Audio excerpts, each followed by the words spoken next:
67 lakh pensioners को एक बार फिर से हमारे चैनल पर बहुत बहुत स्वागत है। देखिए साथियों, इस वीडियो में बात करने वाले हैं ईपीएस 95 पेंशनर्स के बारे में। आपको पता ही है, यहाँ पर जो ईपीएस 95 पेंशनर्स के बारे में एक अपडेट लगाई गई है इंग्लिश के द्वारा। आपको बता दूं, ईपीएस के संबंध में ही है, भाजपा द्वारा कोई चुनाव वादा नहीं किया गया था, तो ये उनके घोषणा पत्र में भी नहीं था। मैंने गूगल पे भी खोजा, ऐसा कोई वादा नहीं था। देखिए, कुशेरी समिति को मनमोहन सिंह सरकार द्वारा नियुक्त किया गया था। श्री कुशेरी एक भाजपा आदमी थी। मैंने इसे पढ़ा और इसने न्यूनतम 3000 की पेंशन की सिफारिश की थी, लेकिन फिर भी सरकार उसकी सिफारिशों को स्वीकार नहीं किया।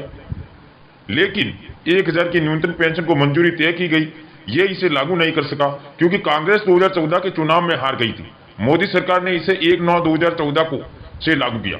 जावड़कर कांग्रेस के शासन के द्वारा बीजेपी के प्रवक्ता थे, विपक्ष का कर्तव्य थे भारत में किसी भी सरकारी फैसले का विरोध करना है, इसलिए जावड़कर ने इसका विरोध किया और 3000 प्लस डीए की मांग की। आप उन्हें यूट्यूब में भी सुन सकते हो। भाजपा ने वह सेट अप में एक छोटा सा नेता था, वह सम या फिर वित्त के साथ काम नहीं कर रहा था। विपक्ष में रहते हुए वे बिना दिमाग लगाए चांद की मांग कर सकते हैं, लेकिन सत्ता में रहते हुए उन्हें दाल और नमक की कीमत का पता चल जाती है। मूल रूप से बीजेपी निजी क्षेत्र के कर्मचारियों को पेंशन का भुगतान करने के लिए करदाताओं के पैसों का उपयोग करने के खिलाफ है। मैं भी उस स्टैंड का समर्थन करता हूं। मैं भारत के सभी पात्र वरिष्ठ नागरिकों के लिए एक सार्वभौमिक पेंशन चाहता हूं। निजी क्षेत्र के कर्मचारियों के लिए कोई विशेषज्ञ उपचार नहीं है।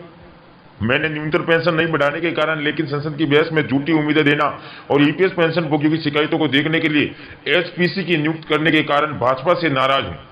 समिति ने दिसंबर 2018 में 2 मर्दों की सिफारिश की, एक पूर्ण बहाल करने के लिए उन लोगों को पेंशन जिन्होंने 15 साल कार्यवित होने के बाद में कंप्यूटेशन लाभ प्राप्त किया। अन्य को न्यूनतम पेंशन 2000 तक बढ़ाने के लिए एक राइडर के साथ, जैसा कि ईपीएस घाटे में है, बजटीय समर्थन के लिए 7 पेंशन बढ़ाए। इस मामूली वृद्धि के लिए वित्त मंत्री आज तक बजट सहायता देने के लिए तैयार नहीं थी।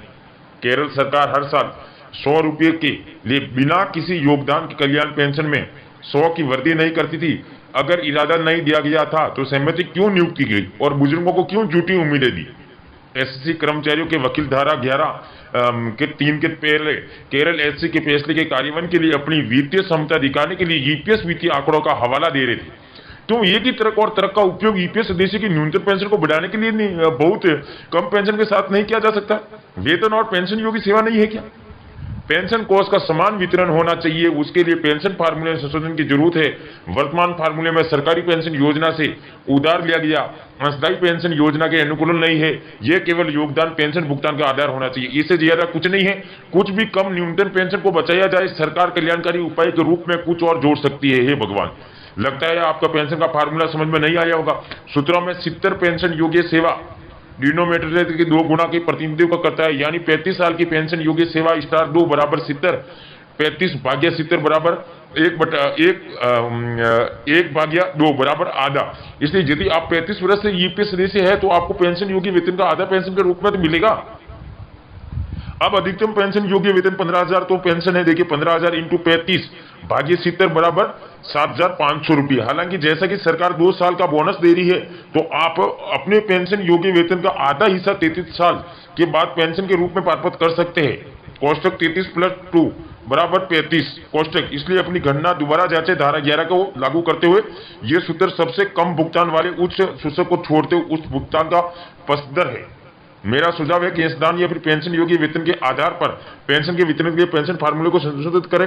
संपूर्ण पेंशन योग्य की सेवा के लिए औसत मासिक वेतन के रूप में परिभाषित किया जाना चाहिए, क्योंकि ये वास्तविक वेतन पर है और जिस पर भी जो आरपीएफओ है और ईपीएस द्वारा योगदान एकत्रित किया गया था, तो उसी में ये नोट है। तो दोस्तों, इस वीडियो की जानकारी आपको पसंद आई होगी तो ज्यादा से ज्यादा वीडियो को शेयर करें, ताकि अपने और भी ईपीएस पेंशनर्स से बूढ़े बुजुर्ग लोग हैं, उनके पास भी ये वीडियो पहुंचे तो उनको जानकारी से सफलता मिल सके।